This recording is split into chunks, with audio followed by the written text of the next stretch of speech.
Hello， 大家好，我是小米，又来到新一期的戴森球计划的视频了，也是我们这个系列的最后一期啊。首先先来跟大家说一下有关这个全建筑超市啊，全建筑超市中间有几个地方有一点点小问题啊，我后边做了一个修改，已经有了这个 2.0 的这个蓝图，我会在这一期。当然我这个万唐工厂的蓝图还没有完全整理完啊，等我完全整理完了之后，我会一起把这个蓝图包啊再放出来啊，现在可能还不太好弄啊，之后我来给大家放啊。然后有一点点的还有一点点小问题呢，就是这个啊，这个叫做什么？粒子对撞机啊，我当时可能记错了，粒子对撞机这里边放了两个地方都在生产啊，所以如果你想换一下，这里还有一个，如果你想换一下做别的生产的，也可以自己去调整啊。这是全建筑超市啊，然后这个全建筑超市呢，我本来当时去做的时候，我还给它做了一个这个。不能叫量化，我还给它做了一个矿物的额外的开采啊，我还给它配了矿物开采和这个产线啊。但后来我发现其实完全没有必要啊，因为你完全可以偷糖厂的产线啊，就用这个糖厂的这个产线去。因为糖厂的运行啊，从你开始准备建你大规模的糖厂到它真的落地运行起来，它需要的时间其实还是很长的。那在它运行起来之前呢，你完全可以偷这个糖厂这个产线上的这些材料啊，包括我们黑雾掉落物的材料啊，你这个超市里的物资就能积攒很多很多啊，然后用这个物资作为启动物资，然后再不断的去扩大规模就可以了。当你的这个糖厂建完啊，就是说这个结构基本都放的差不多的时候，你这个超市之后也就没有啥用了。糖厂运行起来了之后呢，你的超市基本就关门了，所以完全不需要给这个超市配额外的这个矿物生产的这个资源啊，这是比较冗余的一件事啊。但实际上我是配了的但是没用上啊，只能说是没用上。然后呢，就带大家去看一下我们现在糖厂怎么样了。我们先来看一下右下角的游戏时间啊，已经接近90个小时了，跟我们上一期视频结束相比，应该接近过了20个小时左右的时间啊，所以我真的没闲着，有很多小伙伴催更啊，所以这也是为什么这一期这就放出来的原因啊。我本来想着我这个档我是不是还得挂机再挂个几个小时啊，去给大家看一下这个糖厂的产量稳定了，我们再放出来啊。但实际上很多小伙伴催更，再加上我自己的确最近真的很忙啊，这个游戏在这个档上已经花了90个小时了，不算短了。对于这个攻略系列来说，我觉得已经算是一个比较好的收官了，我就不再额外的再多投入时间了，因为它影响我，就是有点影响别的系列的更新了，因为它花的时间实在有点太长了，已经接近90个小时了，所以思来想去呢，我决定那要不就在这个时间点先去结档吧。但是也得跟大家说一声抱歉啊，因为我们之前本来说我要再造一个戴森球的，那这样的话第二个戴森球就来不及弄了，我只能说是把糖厂做完了，先给大家就做到这里了啊。那首先呢，来给大家看一下这个糖厂，这个糖厂呢是坐在一个飓风石林的这样的一个新系列，我个人觉得还是挺好看的啊，这样的一个星球里。然后我在铺这个糖厂，如果你关注过小米的直播的话，你就可能看到过啊，我这个铺这个糖厂的过程啊。我在铺的时候呢，因为我自己之前也没造过1万这种规模的啊，我也心里没数一个星球能不能摆得下。所以我当时就特意的去尽可能的摆的密一点啊，就是把这个空间都利用的压榨的比较狠一点啊，来确保呢我的这个东西都能放得下。那这一番压榨操作下来呢，我发现整个半个星球啊，半个星球就可以把你的所有的生产产线，我这里是原矿输入的啊，所有的这个矿物都是原矿输入的，而不是说是像我们750的那个糖厂，我还是做的分布式的啊，这里做的就是一个纯原矿式输入的啊。那我这个所有的原矿输入进来啊，半个球足够你放1万的这个产线了啊。但是糖的部分放不下，糖的部分没有办法，只能放到另外一半的星球上。所以这么大一个星球呢，我个人觉得做一个1.5万的糖厂啊，问题都不大啊。这个是没有用到任何的这个密铺技巧的，1.5万的这个糖厂应该问题不大的啊。然后这个蓝图呢，我也会给大家再分享出来啊。然后这边插的这一排的这个小的这个小塔，本来是想说是用来密铺用的啊，所以我优先把这个塔给拆下来，但实际上好多都没用上，我也就懒得拆了啊，就这样放着了啊。稍微显得这个球有点头重脚轻啊，这边跟个刺猬一样，那边什么东西都没有啊，那边只有一些糖而已啊，这个就是这样的啊。然后呢，这个糖厂造完了之后呢，由于它的运行啊，这个糖厂的运行，它是你一边造它就一边开始就是运行了，对吧？原材料就开始不断的输入进来了。我们肯定是先挖矿啊，然后再供给电力，然后再去开始铺下来，然后就一点点的开始运行了。由于它并不是统一时间一起运行的，所以它会有一些原材料累积在这里啊。导致你这个糖厂刚开始6个糖全都五色糖全都开始生产出来，然后要开始做白糖的时候啊，你的这个产线上的这个东西有可能是你是看不出来有问题的。只有当你这个白糖生产了一段时间之后，你会发现哪里就开始缺了啊，这个时候问题才会逐渐的显现出来。所以我在这段时间花了很多的时间去排查到底哪里出了问题啊。排查呢，我个人的建议就按糖的颜色去排查，你就从最基础的蓝糖的产线，蓝糖的产线就是我们的这个绿板和我们的磁线圈，就是铜板绿和铁板这些东西啊，你就开始一点点的去排查到底是哪里的问题。一般来说呢，排查这个万糖debug万糖的话，基本上来说，第一个你去排查的就是你的原矿的输入端就是我们这边矿物的运输速度。最开始我放下来的时候，你可以看到我这边还是5种矿物放一个塔，到后边我就发现这5种矿物放一个塔根本就是多余，没有用啊。因为什么呢？因为你这一个塔里只有10个飞机，你5个矿放一个里边，当你的这个矿物需求量大了上来了之后，你这10个飞机，比如说都跑去拉铜矿了，但是你这时候你发现你硅你也缺，根本就没有飞机去拉硅啊，所以就用处并不是很大。所以后边放下来的塔呢，我就采用了一个塔最多1、2种甚至2、3种的这种矿物的方法啊，这样的话呢能相对好一点啊，相对好一点。所以你第一件事呢，就是开始补你的这种原矿的输入啊，因为这个地方就只能和面了，因为我们的这个物流的速度它跟很多事情有关，它跟你飞机的飞行速度有关，它跟你2个星球之间的距离有关，它跟这个星球供电的速度有关，跟这个塔的最大充电功率也有关啊，跟很多很多事情有关，还跟你的翘取器有关啊，跟很多很多很多的事情都有关。所以你这个事情你想去量化是不好量化的，所以在这个时间点，原矿的输入在戴森球里只能和面啊，只能和面。有没有更好的方案？你说大神有什么更精妙的方案啊？那我的确不知道，我只能和面啊。所以我的方案就是发现哪个缺了你就补哪个塔啊。然后你现在呢，由于我们现在有这个总控面板，而且据说后边这个戴森球下一个版本更新，这个总控面板还要再升级，会有更好用的面板啊。我肯定是赶不上了啊，大家还可以用更好的面板啊。你在做这个原矿的 debug 的时候，你可以首先利用这个筛选功能，在这边比如说我们先去看铁矿都有哪些星球在生产，然后把这个打开啊，看这边，假如说这边的这个供应端都是充足的，就是 supply S 这个一端全都是满的，我们也可以在这边可以看到都是满的。但是呢，你发现这个我们这边还是不够，然后你就先看个飞机有没有，那飞机都没有呢，就说明飞机都飞出去了啊，然后就是物流不够，那就说明是物流不足，你就在这边加飞机啊，去更多的飞机去拿这个铁矿就可以了。那假如说飞机是有的，但是飞机没飞，那就意味着肯定是你的充电功率不够。这个时候呢，你就要在这边把这个充电功率给它拉上来啊。充电功率拉上来之后呢，如果这里变黄了，就意味着这个星球它的电力运输不足，是供应不足，你还要去这个星球，你可以点击这里，你就可以看到你的这边就有一根虚线啊，你就可以去飞到这个星球去，你就可以去那个星球去帮它补给电力啊。基本上就是这样的一个过程。然后呢，在整个的这个过程里呢，在这个过程里呢，你还要注意2个事儿。一个呢，就是你的这个电力啊，电力的话，我们现在是采用的是混合电力，就还没有做到所有的这个星球都能用得上这个黄棒，因为这个黄棒虽然说它烧得很慢啊，它其实烧得很慢，但是它需求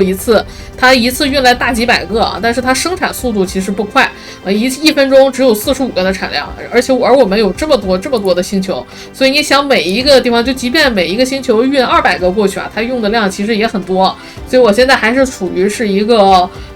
电池和黄棒混用的阶段啊，等后边黄棒的数量再起来一些，就可以全换黄棒了。所以你在去debug 物流的时候，你要注意2件事，一个就是电力是不是够啊，电力不够呢，你就想办法补电。那还有一件事呢，就是你的翘取啊，你生产翘取的那个地方是不是充足？如果翘取影响呢，你就补翘取。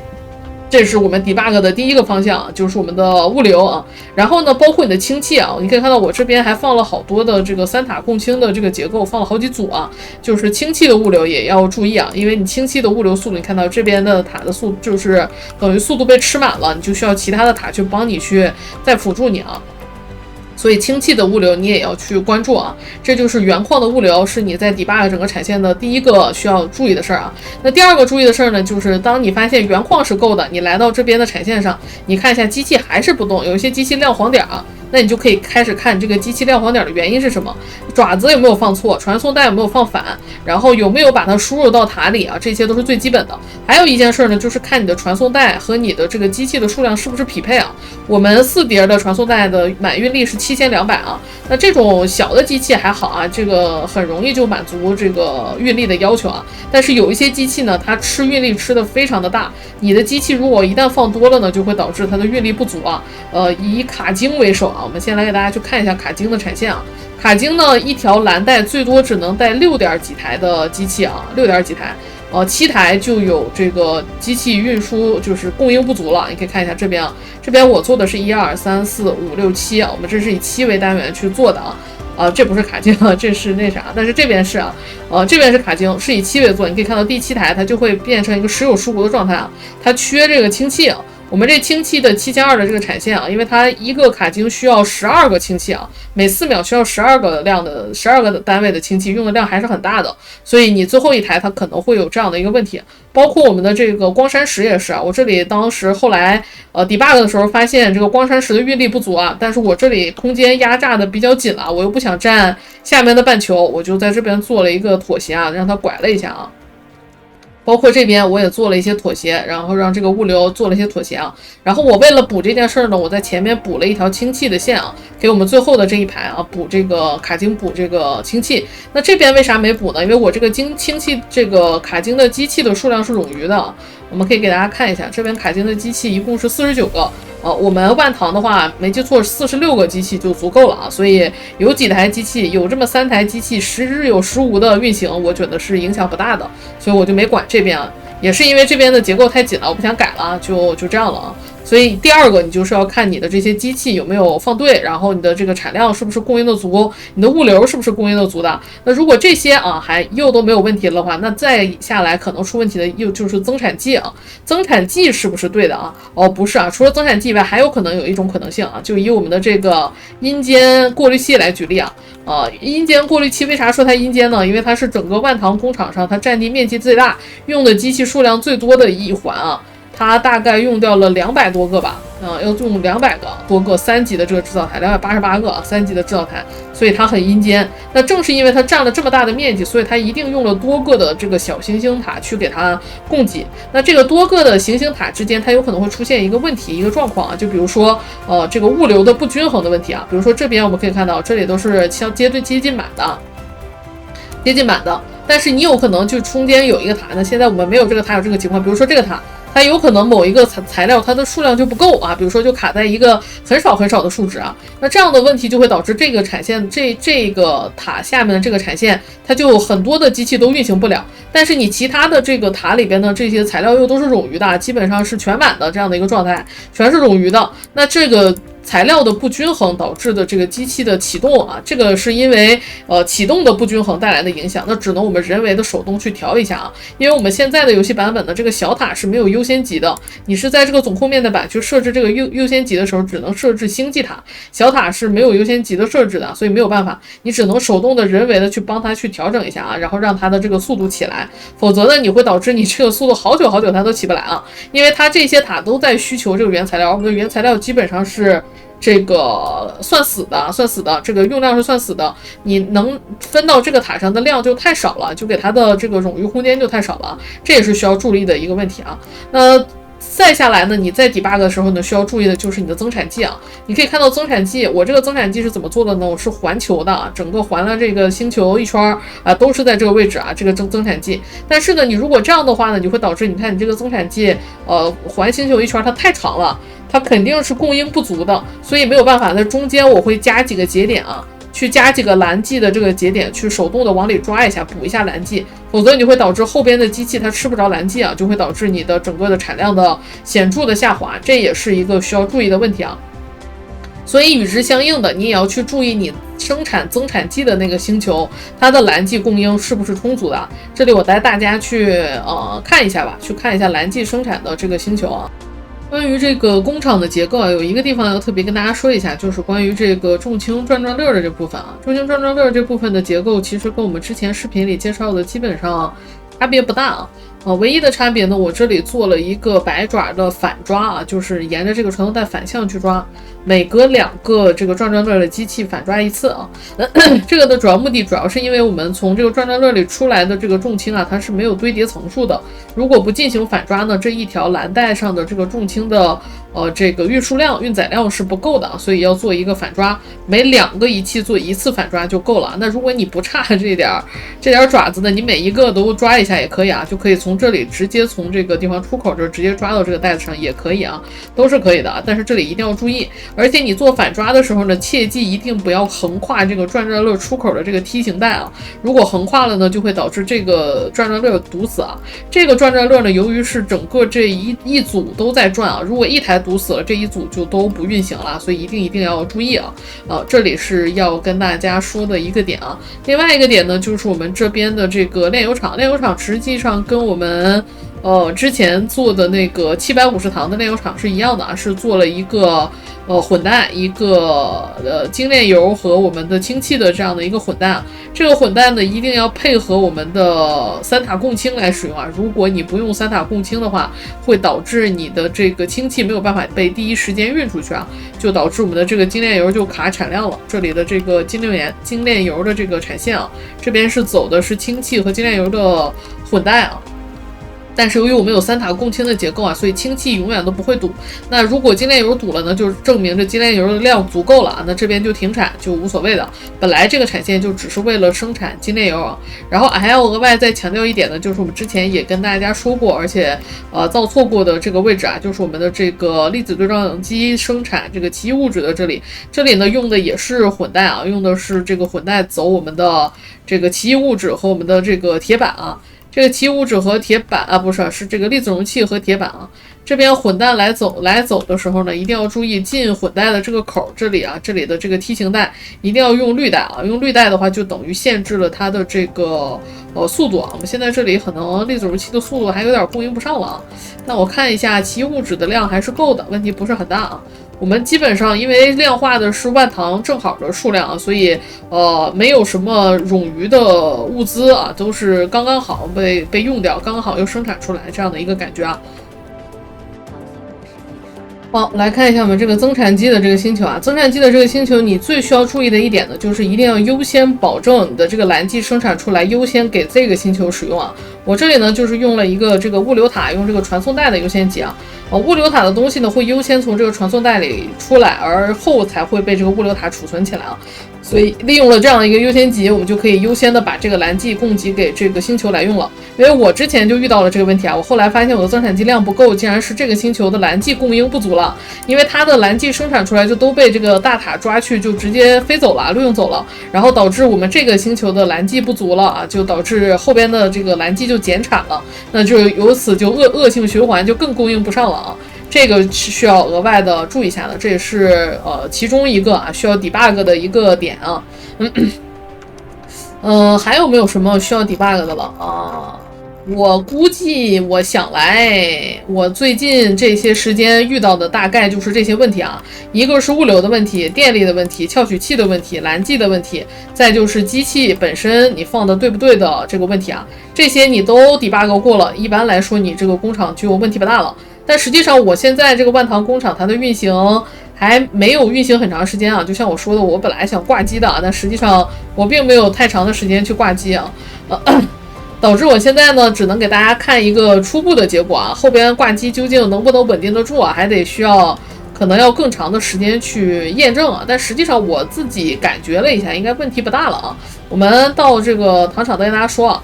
这里我也不得不吐槽一下啊，这个戴森球怎么说，到了游戏的中后期吧，就是你想玩这种大规模的工厂的话，它的无聊程度或者是重复工作的这个程度啊，还是有点高啊。包括开矿啊，包括整个的这一系列的打黑雾啊，再包括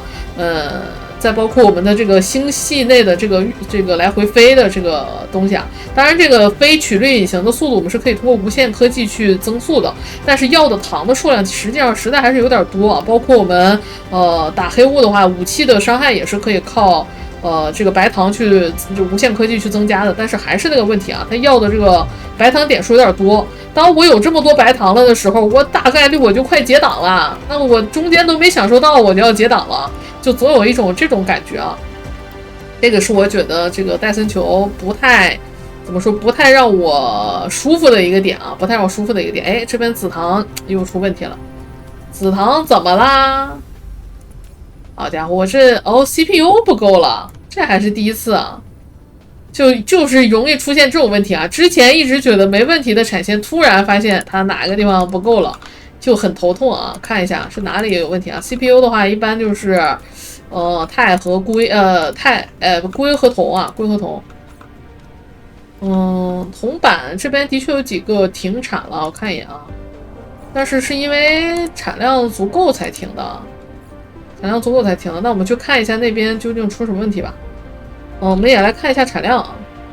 10分钟看到这个糖厂是没有什么大问题的，但是这里掉下来了，马上应该就会出问题了。1分钟的你看已经出问题了，10分钟的还没有出问题，1小时的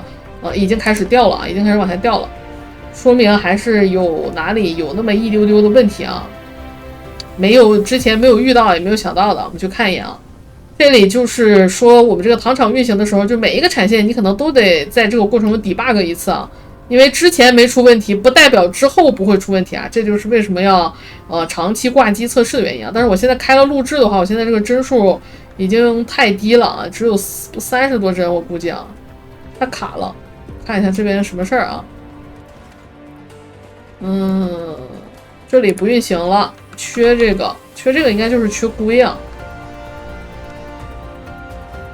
这台机器没有运行，硅板的运力不足啊，硅板的量不够，看一下，这边都不管它啊，这边有硅出来，但是被前面全都吃掉了啊，到后边的运力不够，但是这边够，就说明比例是没有问题的，别的地方够，这边不够，说明比例是没有问题的，那还是硅的量不够。看看硅的原矿有没有问题啊？我们这里可以利用一下我们的这个界面，看一下硅啊。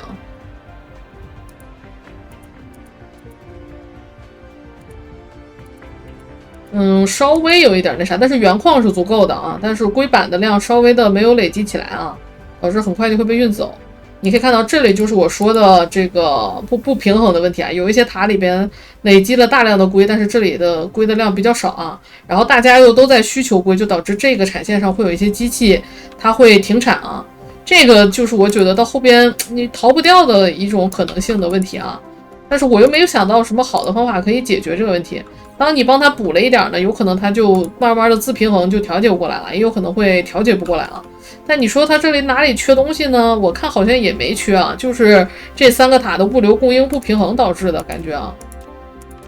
但是我觉得又没有必要在这个塔之间做这个物流的摇匀啊，这个又很复杂了搞的，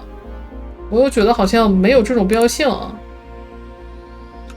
就当这3个塔都在需求这个硅板的时候，而其他的这个塔里它有缓存啊，就导致这些塔的生产不受影响，而这个塔没有缓存，就导致这个塔的生产就直接受到了影响啊。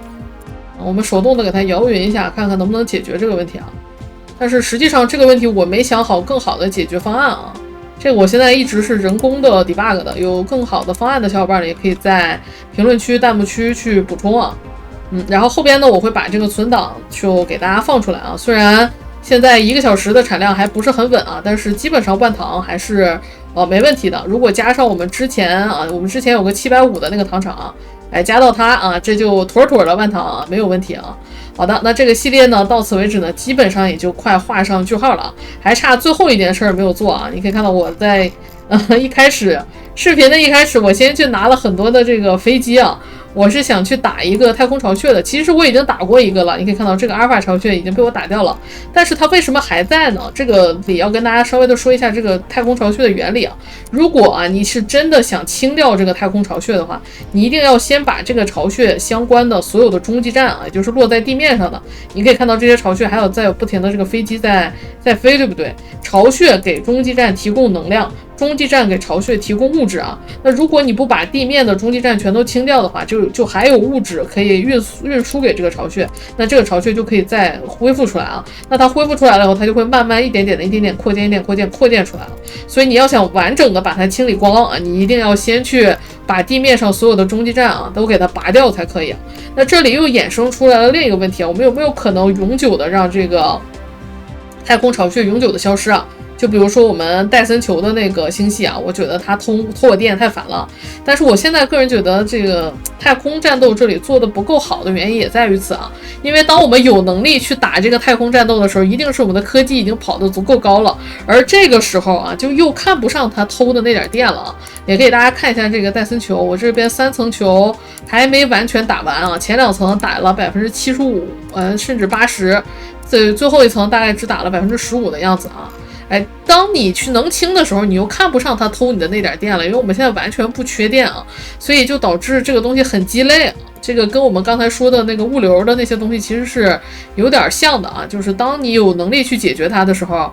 又不需要解决了啊，这是我们现在面临的一个问题啊。然后呢，这个太空巢穴呢就打，我现在其实也没啥好的打法，我就是硬打啊。我是采用的是这个驱逐舰多一些，这个护卫舰少一些的这样的一个阵型，这样的一个阵型去打的。然后也没啥好说的，就是相对来说，在一个比较可控的一个距离啊，你去擦一个边儿，然后你的这个飞机自己就去打了，然后我们就站得远一点。因为即便我现在这个能量护盾可以给大家看一下，我这个能量护盾我已经升到了25级啊，25级、27级的这个能量护盾了。如果在太空战中，我也很容易就被这个打穿这个能量护盾，还是很容易的啊，所以还是离它稍微远一点。但你说能不能打呢？打肯定是能打，但是没啥意思啊，没啥收益。那我们把话说回来，想要永久的把这个太空黑雾给它清掉，能不能清呢？有一些办法啊。第一个办法呢，就像我说的，你把地面的中继站全都给它清光，然后你再把太空的这些黑雾都给它清光，然后你就看着啊，你就只能人看着。怎么个看法呢？就是你去注意右边如果有火种要过来的话，因为当我们的这个太空这个星系里没有巢穴之后，其他有巢穴的星系就会往这个巢穴里发射火种啊。火种我们在这个地图上是能看到的，你可以看到啊，这火种呢，由于它没有翘取器啊，它飞的速度非常的慢啊。哎，我们现在就减速啊，减速，就擦这一个边儿，这一个边上这些其实都是它的太阳能板啊、小机舱啊什么的啊，是先从边缘开始打起啊。然后我们就人为的去看着这个火种啊，当发现有火种要降落了，我们就离这个就来到这个星系，帮他把这个火种打掉啊，这是一种方式啊。当然它很麻烦。那另一种方式呢，是大佬们发明的啊。另一种方式就是利用我们这个原理啊，就是太空黑雾给地面黑雾提供能量，地面黑雾给太空的黑雾提供物质的这样的一个原理啊。这个原理你怎么利用呢？就是用我们的这个在我们打这个太空巢穴的时候，先不要把这个地面的黑雾全都清掉，给地面的留一些这个黑雾的这个中继站啊。比如说我要打这个巢穴，我们留它2个中继站，不要全清啊。然后这个时候呢，没有全清这个中继站的时候呢，我们去把这个巢穴打掉之后，一定要把它中间这里有一个巢穴核心，你可以看到啊，长得像一个梭形的这样的东西啊，这个叫巢穴核心。哎，我们把这个巢穴核心打碎之后，由于地面呢它有一些这个中继站还在给它提供物质啊，那这个时候呢，这个巢穴核心就会很快的又会自己搭建出来。搭建出来了之后呢，我们离这个巢穴核心远一点，离它远一点，然后呢看着这个核心。然后这个核心呢，一旦有了之后呢，这个核心它里边有一个初始的能量的数值啊。然后这个时候呢，地面的中继器给它提供物质，它就开始搭周围的这些结构，这些结构优先它会搭出来类似太阳能板的这个东西啊，然后来给它补充能量嘛。你就把周围的这个太阳能板它搭出来一个，你就给它打掉一个，搭出来一个打掉一个啊。当然你要控制一下距离和你舰队的位置啊。全都打掉之后呢，打到它这个巢穴初始带的这个能量清空了，没能量了。哎，那这个时候这个巢穴就变成了一个假巢穴，或者说是一个伪巢穴啊。当它没有能量之后呢，这个巢穴虽然在，但是它就不能再搭出新的太阳能板了。这个时候你把地面的中继器再都给它打掉，它也就没有了物质，它就又没有能量又没有物质，但是它有一个巢穴核心在这里。那现在版本的这个游戏的判定，就只要这个巢穴核心在，就认为这个太空这个星系里是有巢穴的啊，就不会再有新的火种降下来啊。这种方式可以去让你这个星系没有火种啊，但它太麻烦了啊。感兴趣的小伙伴呢可以去看一下，这应该是 TT 大佬发过一个视频啊，我会给大家这个扔一个链接啊，这个感兴趣的小伙伴自己去看一下具体如何操作的。我只知道原理，我没试过，因为我觉得实在太麻烦了。我们看一下我们的这个飞机的消耗速度啊，我这初始应该带了500个驱逐舰啊，我护卫舰带的不多啊，可以看到接近掉了一半啊，然后也只打了一半，基本上要全打完，我估计身上这点舰队应该得拼没才行啊。怎么说呢，就没啥技巧啊，全是硬刚啊，全是硬刚。数值上呢，就是现在的这个数值，我说科技走的其实不是很高啊，战斗无人机伤害才第9级啊，所以这个东西你再升一升，我估计能打得更轻松一点。我之前一直也都没跑这个无人机相关的科技啊，但是怎么说它能打啊，能打，但是没啥意思啊，也不怎么享受啊。然后也很卡，这个地方的帧数也很低啊，因为你看到这些碎片就这样掉下来啊，帧数也很低啊，就没啥意思啊。但我希望后边的星际战斗能做的更有趣味性一点吧。但总体给我看来，我感觉这个戴森球做的游戏的前期很好玩啊，尤其在你这个第1周末啊，或者前几个周末还没有去通关过的时候啊，在你造每一个颜色的糖的时候，你都有新的挑战。在你初始的这个星球挖矿的时候也有新的挑战，这个还是挺有意思的。但是当你到了游戏的中后期想建大糖厂的时候，这种重复的问题，然后无聊的战斗的问题啊，还是挺大的。还希望正式版的时候能做得更好吧。那总而言之，言而总之啊，我们这一个系列教学视频也算是圆满的收官了啊。虽然第2个戴森球没造啊，但是大家应该也都明白怎么做了。剩下的其实都是挂机时间啊，因为我现在最缺的就是时间，我就只有这1台电脑，没有办法去用2台电脑去挂机，所以没有办法给大家去展示更后期的内容了。那如果你喜欢这个系列，还是别忘了能多3连支持小米啊，我们就完整的把这个巢穴给它清完啊，我估计问题不大吧，还剩100个，不至于打不过吧。我还有一些护卫舰啊，我们往前稍微走一走啊，外围的东西基本都清的差不多了。哎，这个就是那个核心啊，可以看一下。哎，你可以看到它还在重新的在制造啊，你看制造中，中继站在给它运输东西，你看到中继站有一个运输物质的这个百分比啊，它再往这儿补它的耐久，补它的血量。所以如果你不把地面中继站清光呢，这个东西就是生生不息的啊，你打了它又会长出来，打了它又会长出来啊，是这样的一个感觉。哎，你看这边说摧毁黑雾巢穴核心，但是它会不断的在，你看它会不断的再长出来啊。就是这样的一个感觉啊，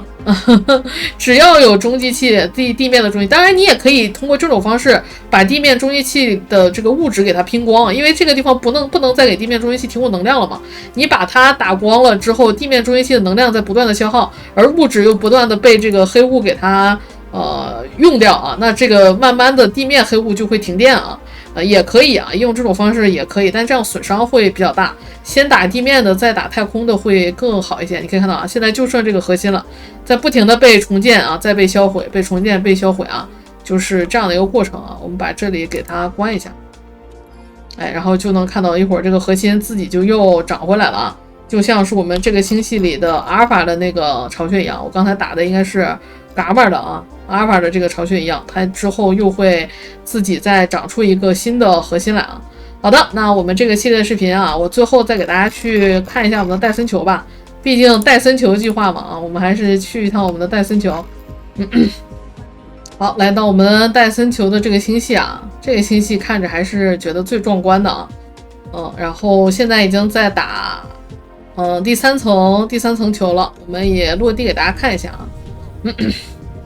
看一下里面的射线接收站啊，我特别想吐槽的一个就是伊卡洛斯身上只能放20个翘曲啊，就有这游戏到了后期是吧？没事我就曲率一下，我一会儿就用没，还总得补啊，有点烦啊。好，我们降落。哎，这就是我们郭的星球啦。郭星球基本上摆了多少啊？摆了2000出头吧，2000出头的锅，还有中间一大片没用上啊。这些就足够万糖了。所以你如果有可包星的话，万糖其实是非常简单的啊，不需要去打那个透镜，打透镜还要给额外的做透镜的产线，还是挺麻烦的。我们这里可以给大家画一下，看看它现在有多少了。做一个全球的蓝图啊。2718个锅啊，就是这样的一个数值了。我也可以先把这个存一下啊，到后边都可以给大家发出来啊。好，暂时先保存一下。好的，那本系列啊，小米就给大家带到这里了。如果你觉得视频有所帮助，不要忘了给小米一个3连。我们下一个视频再见吧，大家拜拜，拜拜喽。